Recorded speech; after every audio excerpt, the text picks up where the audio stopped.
Okay, heto na nga, pag-usapan natin itong interview ni Attorney Torion sa SMNI. Grabe po, no?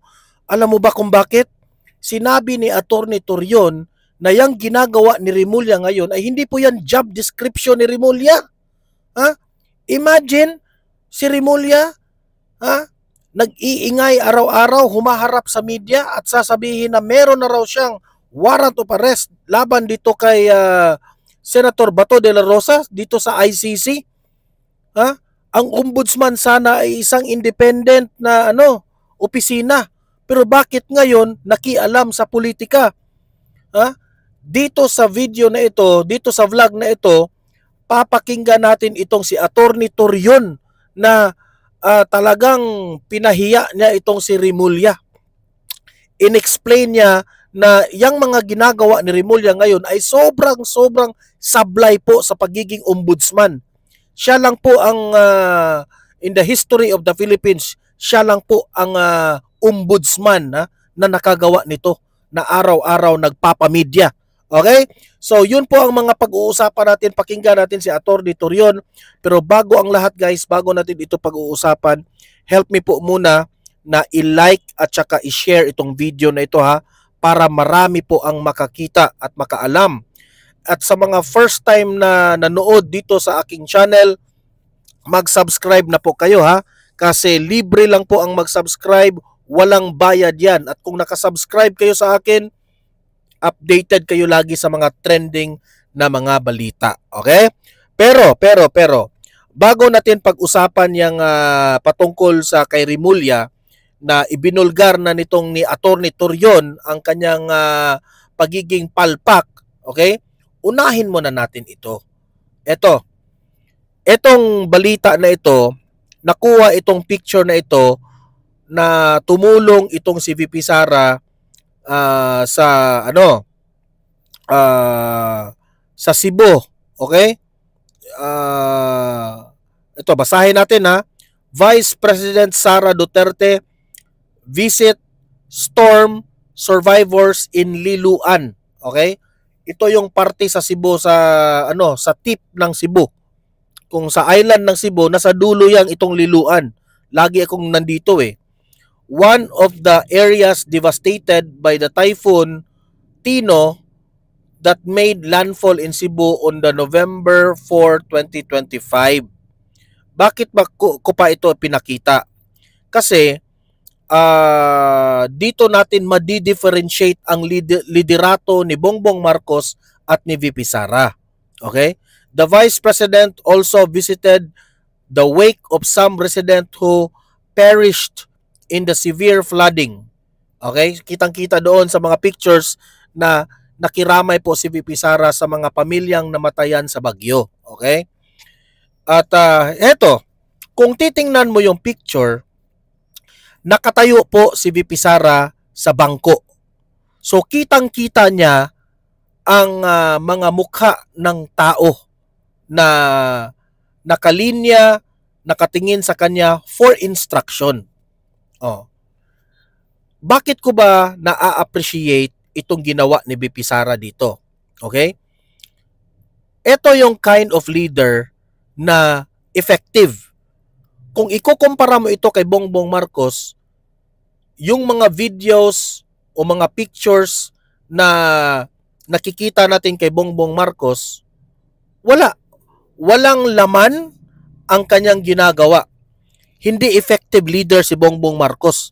Nakipag-usap siya sa taong bayan, level lang sa ulo niya o level lang sa kanyang mata.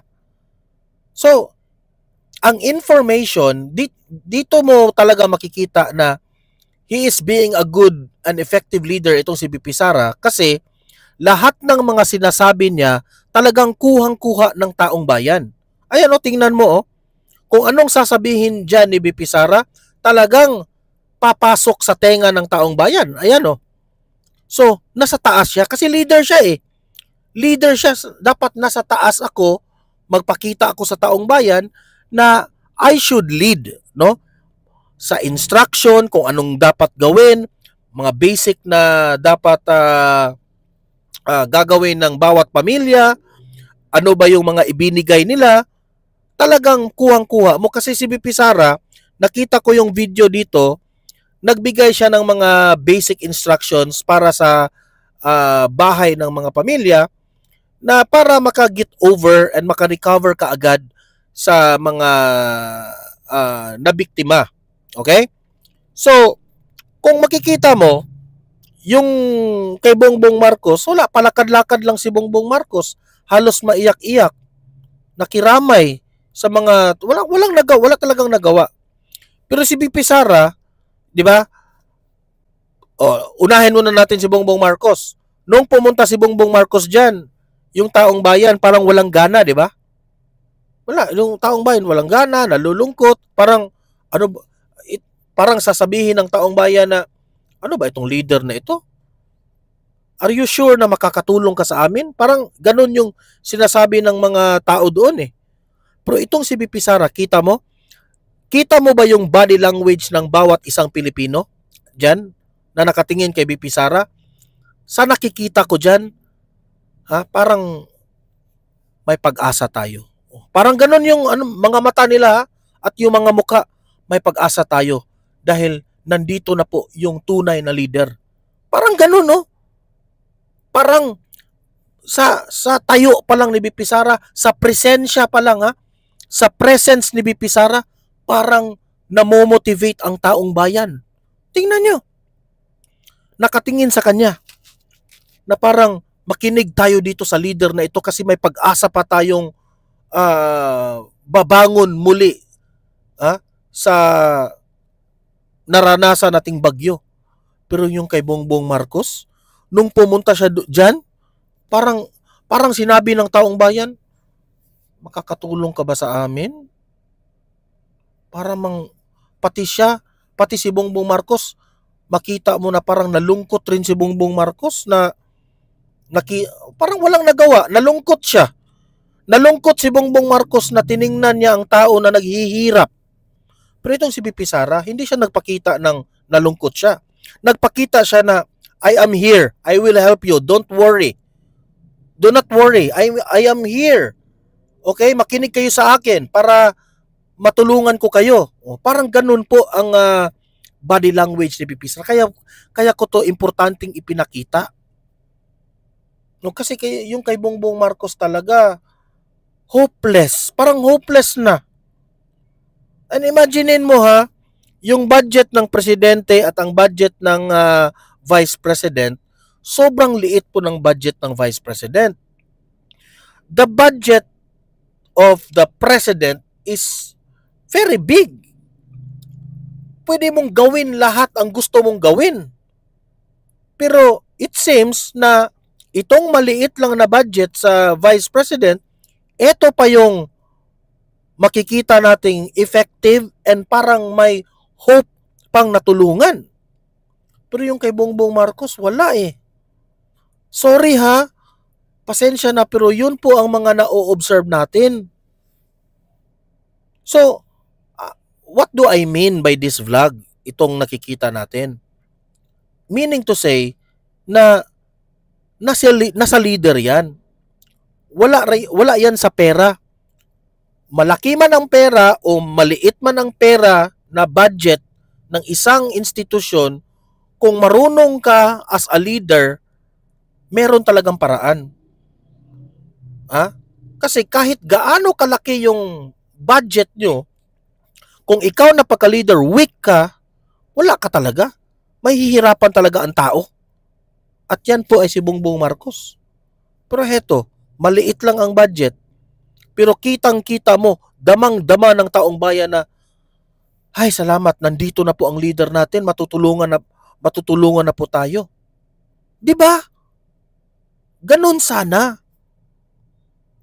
Okay? So, yan, that's my personal observation and that's my personal opinion, okay? So, kayong mga audience ko dito, anong masasabi nyo? I-comment nyo sino ang mas magaling na leader? Sino ang mas karapat-dapat na maging presidente ng Pilipinas? Si Bongbong Marcos o si VP Sara? Sino ang mas magaling sa kanilang dalawa? I-comment nyo dyan para malaman natin kung ano ang inyong opinion. At heto, ang susunod nating pag-uusapan ay itong si Kiko Barzaga, Congressman Kiko Barzaga, ay nananawagan po ng suporta dito sa rally ng Iglesia ni Cristo sa December 16, December 17, not December, sorry po, I'm sorry. Nananawagan po siya ng suporta sa rally ngayong November 16, 17, and 18. Okay? Hindi ko alam kung anong ibig sabihin ni Kiko Barzaga dito na will he join together with the INC o magkaroon rin siya ng rally sa Forbes Park kasi na-mention niya Forbes Park eh. Okay? So, to make it a clear instruction, humingi po siya ng suporta sa rally ng 16, 17 at 18. Sana makapunta ako dyan. Tinitingnan ko muna yung yung ticket kasi sobrang mahal po yung ticket ng nakikita ko kanina eh. Titingnan ko pa sa PAL kung maka discount tayo, no? Oh. Pero heto po yung video na ipapakita ko sa inyo na talagang binanggit dito ni Kiko Barzaga na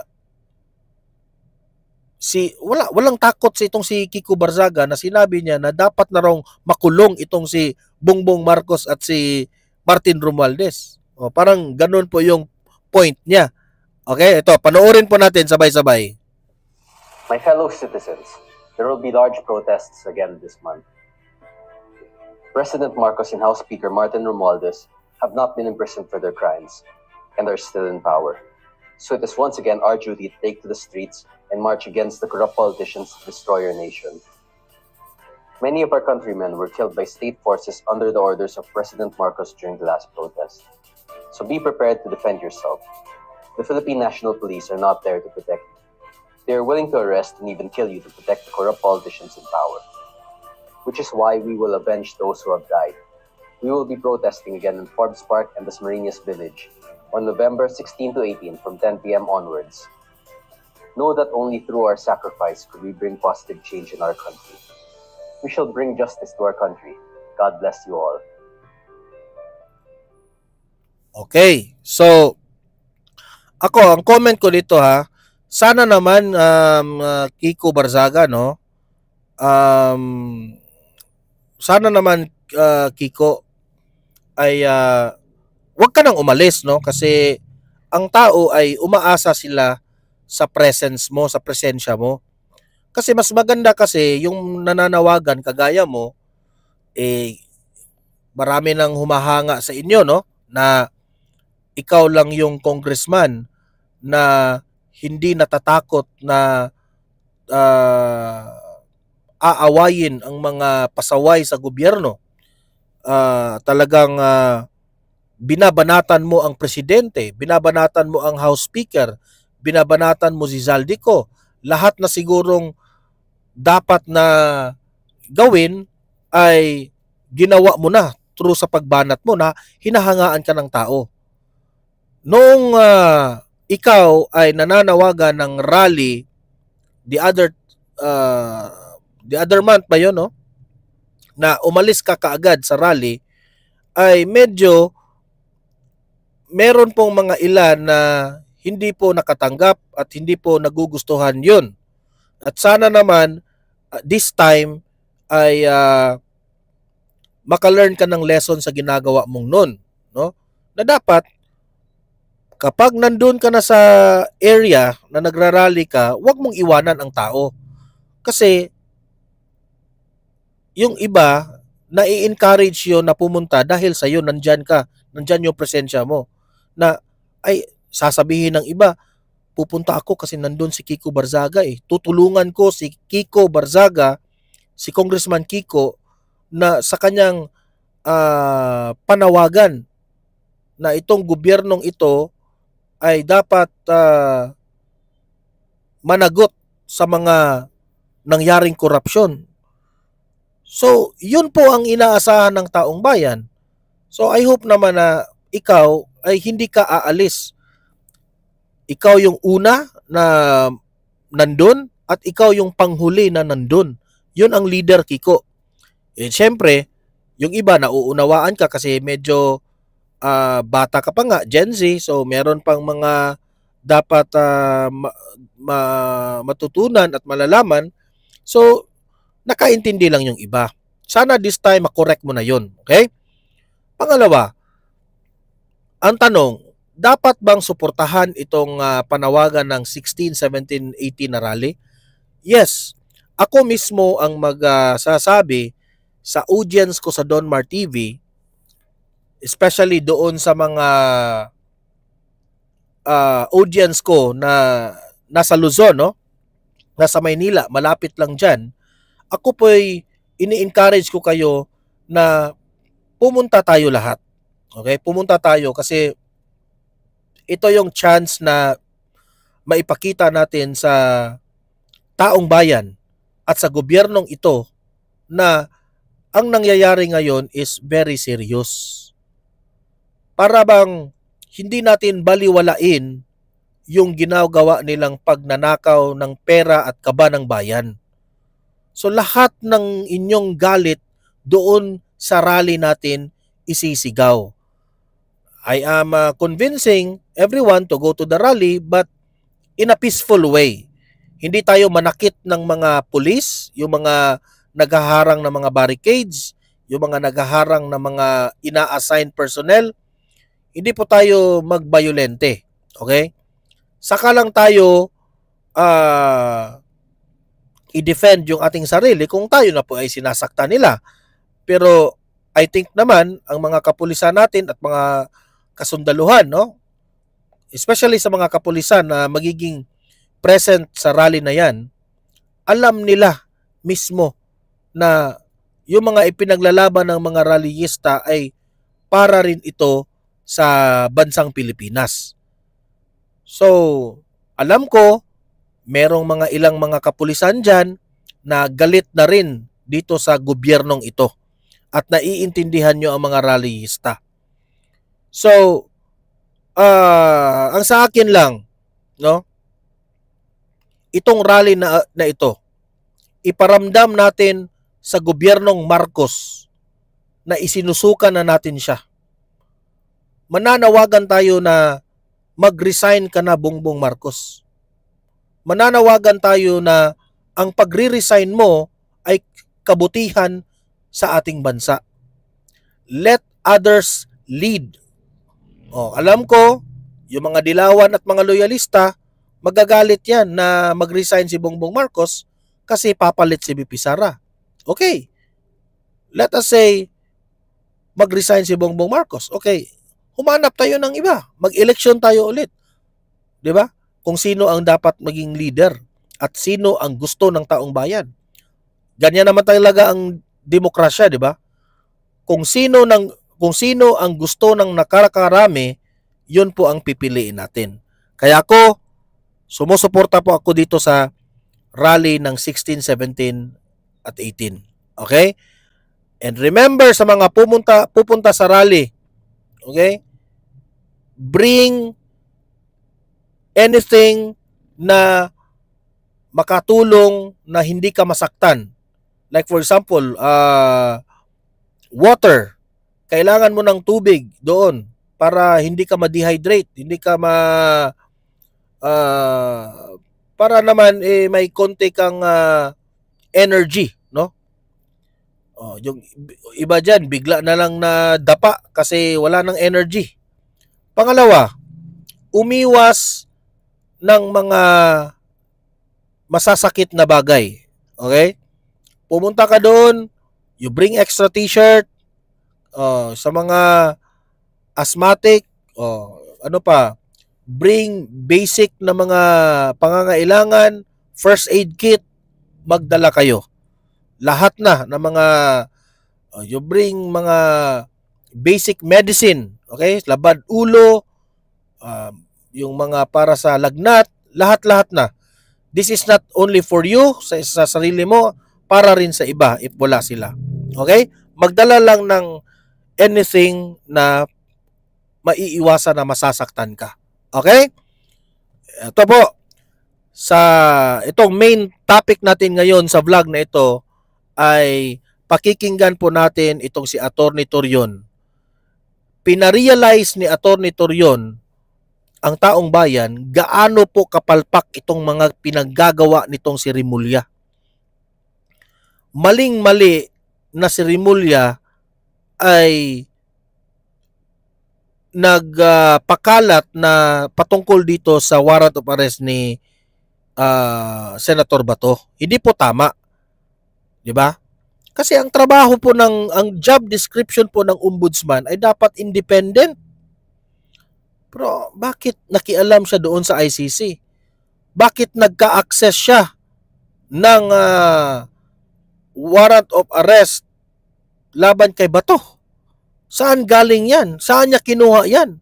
At bakit mali na nakikialam ka dito? Okay? Ito po, pakinggan natin si Atty. Torion. Nandun din kayo, no? Sa Hong Kong, doon sa panahon na nandun si former President Rodrigo Duterte. Meron bang kaibahan? Or kahit yun, na-question nyo rin po yung legality nun? And dito yes. po sa paghahanda naman para po kay Senador Bato de la Rosa, if ever po. Yung pagkadakip po kay Presidente Rodrigo Roa Duterte, maski anong English po ang gamitin nila, illegal talaga yon, no? Illegal talaga yon kasi hindi dumaan yon sa judicial process, judicial confirmation process here. Whether you apply Article 17 of 9851 or you apply the Rome Statute under Article 59, hindi talaga dumaan sa competent judicial authority yon. So maski anong English pa ang gamitin, illegal yon. Dito naman kay Senator Bato de la Rosa, ito ang exciting kasi ang sabi ng DOJ, wala silang warrant.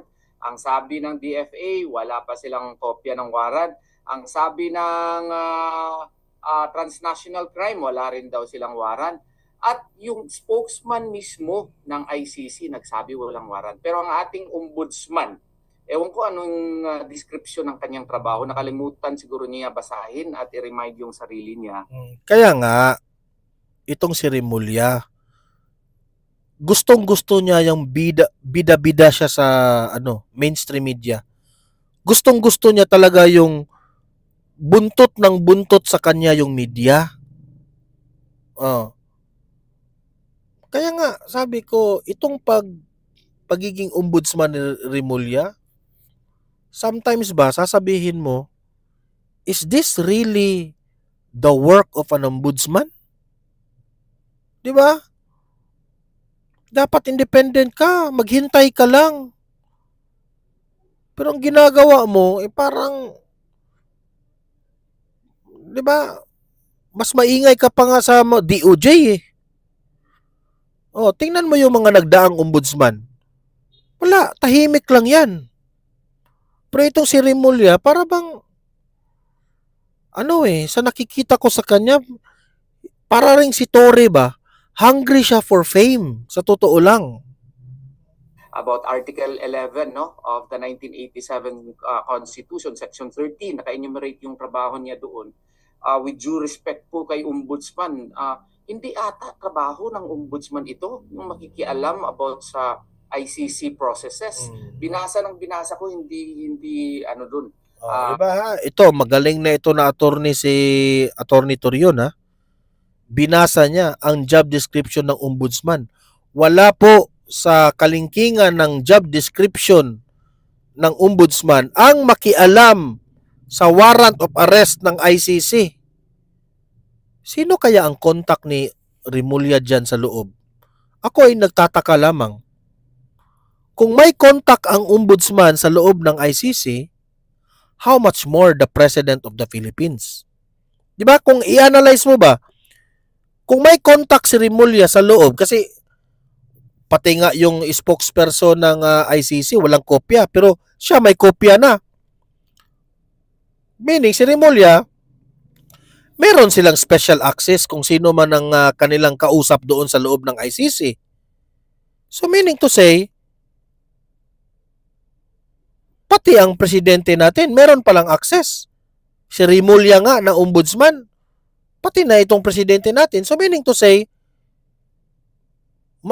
hindi talaga maganda na nandun si former President Duterte, tapos etong mga kalaban sa politika ni Tatay Digong, meron silang access doon sa loob ng ICC. O yun ang analysis natin na baka may access sila doon. Baka yung mga taga-ICC at ang gobyernong Pilipinas ay nag-usap-usap. Hindi po maganda yan. Okay? Dahil kalaban sa politika, pwedeng ibahira ng impluwensya ni Bongbong Marcos doon. Di ba? Tayo lang po ay nag-analyze ha. Pwede ako magkamali, pwede akong tama. Pero nagtataka kasi tayo eh. Bakit si Rimulya may copy? Yun ang ipinagtataka natin. Hindi po kasali ito sa kanyang job description. And worse, itong ginawa niya even violates ICC rules, no? Kasi yung mga applications for warrants and warrant itself, kung sealed pa ito, no? Hindi ito pwede i-disclose unless allowed by the justices themselves, no? Ang ibig ba sabihin nito ay si Ombudsman Rimulya ay may authority from the ICC judges to reveal the contents of the warrant?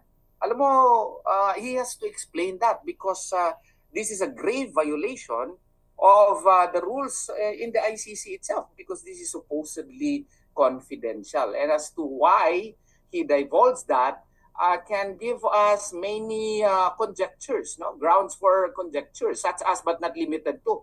Baka ginawa niya ito para matakot si Senator Bato de la Rosa. Kasi alam mo, they are capable of anything. Yung kay PRRD, ako din ng lead counsel doon, klaro yung kidnapping. Ano ba ito? PRRD part number 2, De La Rosa version. So kaya nga, sana naman they would heed the rule of law. No? Kung merong warrant, let it go through the proper processes. If they would treat it as an extradition, then follow the rules on extradition which became effective on November 10. If they follow surrender, because they are always barking that they will rely on Article 17 of RA 9851 on surrender, well, they must likewise understand that they have no rules and regulations. They have no IRR yet as to how surrender would be effectuated in the Republic of the Philippines. If they will tell us they will rely on Article 59 of the Rome Statute, hello, there is even a question now in the petition for certiorari, which we filed, questioning whether or not there is still legal basis on the part of the Philippine government to continually cooperate with the ICC in the light of the fact that we already withdrew from the Rome Statute effective March 17 of 2019. Now, granting ex argumenti gratia that Rule 59 or Article 59 would apply, wala pang specifics eh.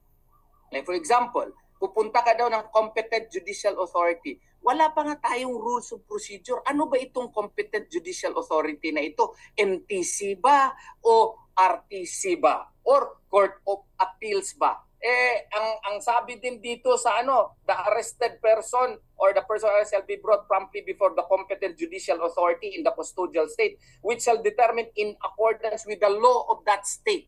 So kung law of that state, so Philippine law yan, rules on criminal procedure. Sa rules on criminal procedure natin, kailangan may warrant of arrest. It should comply with Article 3, Section 1 of the 1987 Constitution, which states that no person shall be deprived of life, liberty, or property without due process of law. And as to how the due process of law would be observed, wala ding rules on procedure insofar as surrender is concerned. Kaya nga, with utmost due respect doon po sa ating kaibigan na prosecutor po na self-executing daw yung Section 17 of RA 9851. With utmost due respect, I digress and I do not agree simply because of the fact that the self-executing provision or non-self-executing provision per Manila Prince Hotel case, which he cited, applies only to constitutional state principles. It does not apply to statutes because statutes require publication. It requires the passage of implementing rules and regulations. And to a certain degree even, kung may penal provision, kailangan ka pa magpasa doon sa sa UP Law Center, no? So kaya hindi talaga yan self-executing provision. Hindi pa nga naka-define yung rules of procedure po. Kaya medyo mali po. Opo, attorney, nakikita nyo rin po ba na, kasi nagbabasa rin ako ng mga komento, marami din sa mga kababayan natin, alam nyo naman, nag-aanalisa.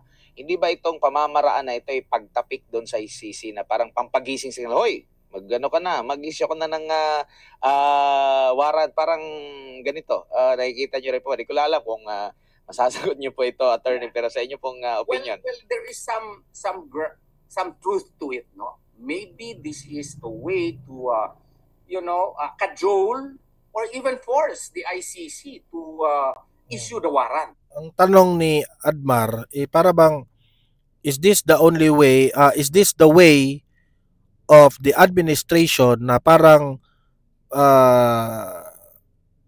inunahan nila ang ICC para gumalaw na ang ICC? Parang ganun ba? Kasi kung totoo man yan, talagang kabalbalan talaga ng administrasyong ito kung ganun ang kanilang gagawin. Ganun ba? Tagal nyo naman mag-issue ng warrant. Deklara ko na nga ito. Hindi, baka nakalimutan lang ni Ombudsman Remulla na una, hindi niya trabaho yan. Hindi na po siya DOJ Secretary. Ombudsman na siya. Reactive lamang siya. He receives complaints. He acts on complaints. Hindi na po siya pulis. Tapos pangalawa, bawal po mag-reveal ng mga sealed matters doon sa ICC. Nandun yan sa rules ng ICC unless lang allowed by the judges. Ang ibig ba niya sabihin, yung kanyang premature declaration to the public, may approval yun sa justices?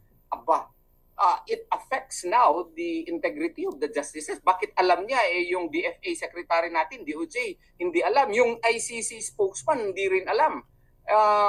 Nakakasira yan sa integrity ng ICC processes. Opo, balikan ko lang yung inilabas na rules on extradition proceedings po. May bago po ba rito, attorney? And nakikita nyo rin po ba na sa panahon ni PRRD, malinaw na yung mga unang mga nakasaad po doon sa atin pong batas, kaugnay nga po dito sa pag-handle ng mga individual na may kinakaharap na kaso sa ibang bansa? Well, dito sa extradition rules, wala ito nung panahon kay PRRD. Pero meron tayong PD 1069. Yun yung extradition law natin. Sasabihin nila, hindi naman mag-apply yung kay PRRD kasi hindi naman state yung yung ICC. Tama yun.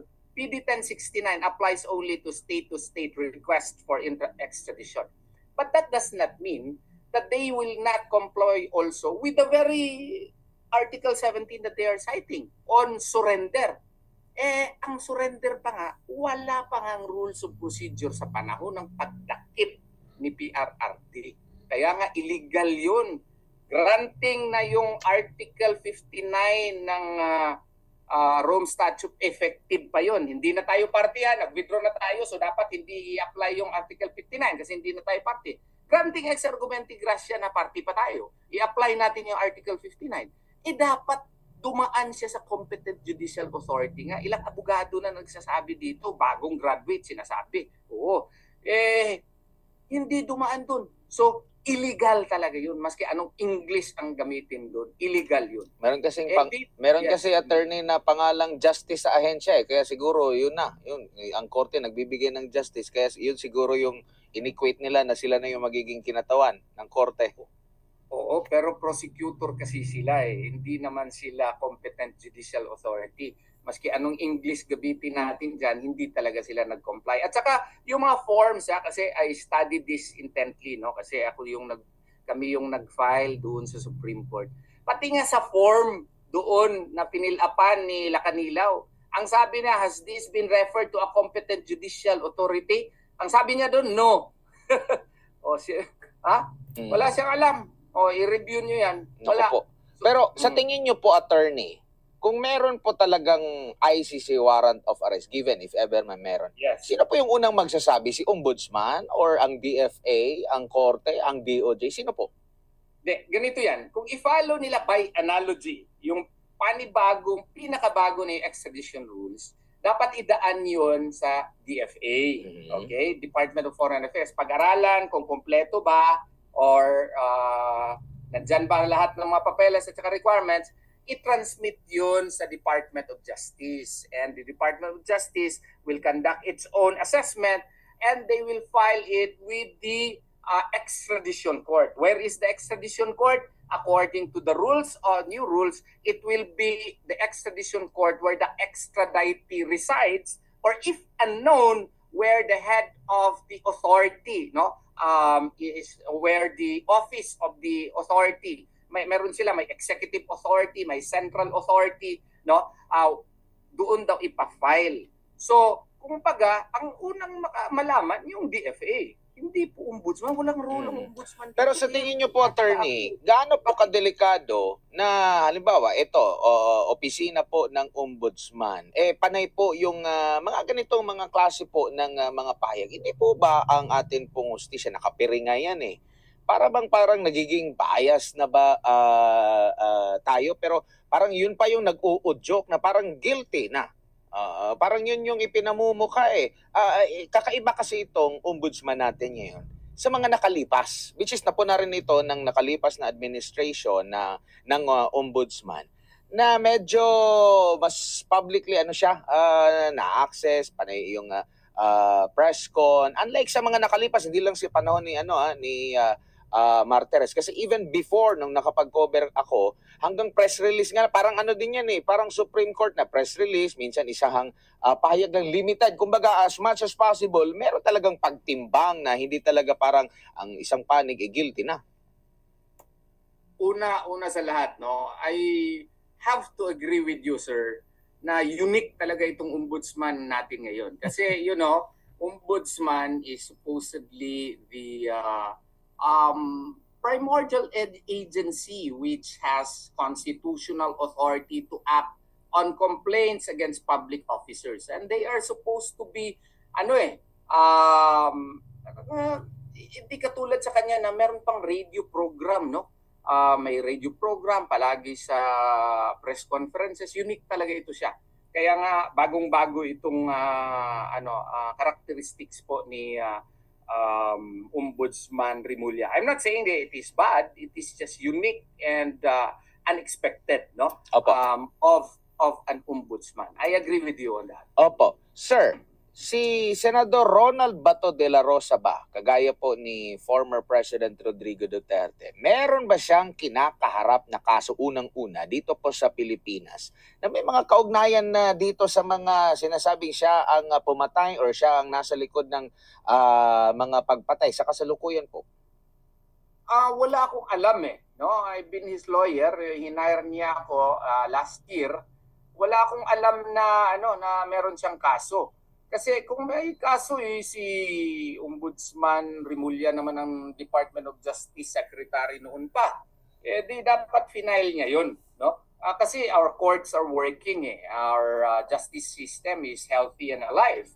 Then supposedly, we have primary jurisdiction over commission of crimes here in the country. So the DOJ should have initiated prosecutions against Senator Bato de la Rosa rather than surrender its jurisdiction to a very far away court which is located in Hague, Netherlands. Kasi po napag-usapan na natin even before, kayo po nag-handle po kayo sa kaso ng Maguindanao Massacre Maguindanao Massacre, na dihamak na mas marami po yung sinasabing bilang po ng mga napatay compared doon sa mga reklamo kay former President Rodrigo Duterte, 50 plus, 56, 55, sa kay PRR 58, sa kay PRRD 40 plus lang, di ba? Yes. Pero nagkaroon ng di ba, judgment, though matagal, pero meron. Pero naalala ko, sinabi rin ni dating Justice Secretary Remulla, ngayon ombudsman na during that time daw, meron ng problema sa ating justice system, pero